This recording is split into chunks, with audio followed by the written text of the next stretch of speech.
ఒక తండ్రి తన పిల్లలకు రాసిన ఒక లేఖ. నేను ఈ లేఖ రాయడానికి 3 కారణాలున్నాయి. ఒకటి, జీవితం, అదృష్టం, దురదృష్టం అనేవి చాలా చంచలమైనవి. ఎవరూ వీటిని ఖచ్చితంగా అంచనా వేయలేరు. 2, నీ తండ్రిగా నేను ఇవి చెప్పకపోతే ఇంకెవ్వరూ నీకు చెప్పరు. 3, నేను రాస్తుందంతా నీ జీవితంలో అనుభవించినవి. నీకివి తెలిస్తే బహుశా జీవితంలో చాలా సమయంలో నీ గుండె గాయపడకుండా ఉంటుందని ఈ క్రింది విషయాలు జాగ్రత్తగా గుర్తుంచుకో. నీతో సఖ్యంగా లేని వారి పట్ల ద్వేషం పెంచుకోకు. నేను మీ అమ్మ తప్ప నీకు తప్పనిసరిగా మంచి చేయాలన్న బాధ్యత ఎవ్వరికీ లేదని బాగా గుర్తెరిగి మసులుకో. నీతో మంచిగా ఉన్నవారి పట్ల కృతజ్ఞుడివై ఉండు. అలాగే జాగ్రత్తగా గమనించు కూడా. ఎందుకంటే ప్రతి ఒక్కరి ప్రతి పనికి ఒక ఉద్దేశం ఉంటుంది. నీతో ఎవరైనా స్నేహంగా ఉంటే ఎప్పటికీ అలానే ఉండాలని లేదు. జాగ్రత్తగా గుడ్డిగా వారిని ఆత్మీయులుగా నమ్మి మనసు గాయపరుచుకునేవి సుమా. ఏ ఒక్కరూ తప్పనిసరి కాదు. తప్పక కలిగి ఉండతీరవలసింది ఏమీ లేదని మర్చిపోకు.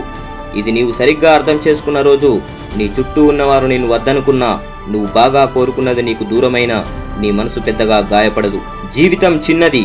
ఒకరోజు వ్యర్థమైన చక్కగా అనుభవించాల్సిన మళ్ళీ తిరిగి రాని ఒక రోజును కోల్పోయావన్న విషయం గుర్తుంచు.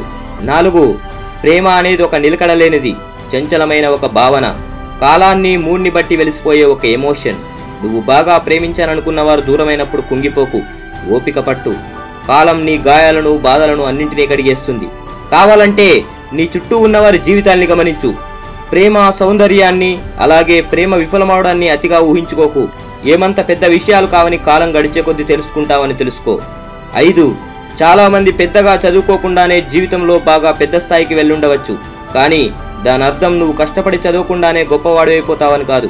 నువ్వు సంపాదించే జ్ఞానమంతా నీ ఆయుధాలని గ్రహించు. దివాలా తీసిన స్థితి నుండి తిరిగి ఉన్నతమైన స్థానం చేరడం సాధ్యమే.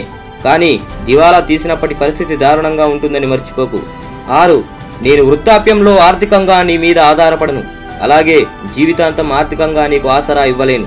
నువ్వు పెద్దవాడు అవుతూనే నా బాధ్యత తీరిపోతుంది. తరువాత బస్సులో తిరుగుతావా, నీ సొంత లగ్జరీ కారులోనా, రిచ్గానా, మామూలు జీవితమా అన్నది నీవే నిర్ణయించుకో. 7, నువ్వు నీ మాట నిలబెట్టుకో. ఇతరుల నుంచి ఏది ఆశించకు. నువ్వు అందరితో మంచిగా ఉండు. అందరూ నీతో మంచిగా ఉంటారని అనుకోకు. ఇది నువ్వు సరిగ్గా అర్థం చేసుకోకపోతే నీకు అనవసర సమస్యలు తప్పవు.